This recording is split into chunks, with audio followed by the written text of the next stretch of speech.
ಸಡಗರ ಸಂಭ್ರಮದಿಂದ ಜರುಗಿದ ಕೇರೂರ ಹಳಕ್ಕೇರಿ ಸಂತ ಶ್ರೀ ಬಾಳುಮಾಮ ಅವರ 3ನೇ ವರ್ಷದ ಜಾತ್ರಾ ಮಹೋತ್ಸವ. ಬೆಳಗಾವಿ ಜಿಲ್ಲೆಯ ಚಿಕ್ಕೋಡಿ ತಾಲೂಕಿನ ಕೇರೂರ ಗ್ರಾಮದ ಶ್ರೀ ಬಾಳುಮಾಮ ಅವರು ನಿತ್ಯ ಭೇಟಿ ನೀಡಿಕೊಡುತ್ತಿದ್ದ ಪ್ರದೇಶ ಹಳಕ್ಕೇರಿ ಶ್ರೀ ಬಾಳುಮಾಮ ದೇವರ 3ನೇ ವರ್ಷದ ಜಾತ್ರಾ ಮಹೋತ್ಸವ ಸಡಗರ ಸಂಭ್ರಮದಿಂದ ಜರುಗಿತು. ಬುಧವಾರ ರಾತ್ರಿ ಸಾಕೀನ ರುಪಿನಾಳೆ ಇವರಿಂದ ಶಿವಭಜನೆ ಜರುಗಿತು. ಗುರುವಾರ ಬೆಳಗ್ಗೆ 8 ಗಂಟೆಗೆ ಹಳಕ್ಕೇರಿಯ ಶ್ರೀ ಬಾಳುಮಾಮ ಅವರ ದೇವಸ್ಥಾನದಲ್ಲಿ ಮಹಾಭಿಷೇಕ ನೆರವೇರಿತು.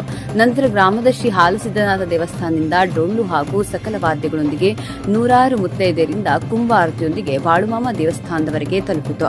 ನಂತರ ಬಾಳುಮಾಮ ಅವರ ಪೂಜೆ ಸಲ್ಲಿಸಿ 12 ಗಂಟೆಗೆ ವಾಘಾಪುರದ ಶ್ರೀಕೃಷ್ಣನಾಥ ಡೋಣೆ ಮಹಾರಾಜರಿಂದ ಶ್ರೀ ದೇವವಾಣಿ ನುಡಿಗಳು ಆದವು. ನಂತರ ಶ್ರೀಕೃಷ್ಣನಾಥ ಡೋಣೆ ಮಹಾರಾಜರಿಂದ ಬಿಸಿ ಬಿಸಿ ಸುಡುವ ಹುಗ್ಗಿಯಲ್ಲಿ ಕೈ ಹಾಕಿ ದೇವರಿಗೆ ನೈವೇದ್ಯ ತೆಗೆದರು. 1 ಗಂಟೆಗೆ ಜಾತ್ರೆಯಲ್ಲಿ ನೆರೆದ ಭಕ್ತರಿಗೆ ಮಹಾಪ್ರಸಾದ ಜರುಗಿತು. ಮಧ್ಯಾಹ್ನ 3 ಗಂಟೆಗೆ ಭವ್ಯ ತೆರೆದ ಟಗರಿನ ಕಾಳಗ ಜರುಗಿದವು. ಪ್ರಥಮ ಬಹುಮಾನವಾಗಿ ಬೆಳಗಾವಿಗೆ ಶ್ರೀ ಬಾಳುಮಾಮ ಕೋಆಫ್ ಸೊಸೈಟಿ ಕುಡಚಿ ಅಧ್ಯಕ್ಷ ಶಂಕರ ಗಾಳಿ ಇವರಿಂದ ₹21,001 ಹಾಗೂ ಡಾಲ್ ವಿತರಿಸಿದರು. ದ್ವಿತೀಯ ಬಹುಮಾನವಾಗಿ ಅಳಗವಾಡಿಗೆ ಹಾರೂಗೇರಿಯ ಹೋಂಡಾ ಶೋರೂಮ್ ಮಾಲೀಕರಾದ ಬಿರಡಿಯ ರಾಜಶಿಪ್ರಗಿ ಅವರಿಂದ ₹15,001 ಹಾಗೂ ಡಾಲ್ ವಿತರಿಸಿದರು. ತೃತೀಯ ಬಹುಮಾನವಾಗಿ ನಾಗರಮುನ್ನೋಳಿಗೆ ಕೇರೂರದ ಕುಮಾರ ಅಮರ ಹಾಗೂ ಆದರ್ಶ ಲಗಮಣ್ಣ ಬೆಕ್ಕೇರಿ ಇವರಿಂದ ₹10,001 ಹಾಗೂ ಡಾಲ್ ವಿತರಿಸಿದರೆ ಎಲ್ಲ ವಿಜೇತರಿಗೆ ಕೇರೂರದ ಅಜಯ್ ಶ್ರೀಶೈಲ ಬೆಕ್ಕೇರಿ ಇವರಿಂದ ಕ್ರಮವಾಗಿ 532 ಅಡಿ ಡಾಲ್ ವಿತರಿಸಲಾಯಿತು.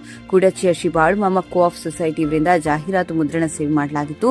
ಜಾತ್ರಾ ಮಹೋತ್ಸವದಲ್ಲಿ ಬಾಳುಮಾಮ ಅವರ ಭಕ್ತರು ಸುತ್ತಮುತ್ತಲಿನ ಗ್ರಾಮಸ್ಥರು ಭಾಗಿಯಾಗಿದ್ದರು. ವರದಿ ಬಸುಮಾಳಿ ಚಿಕ್ಕೋಡಿ.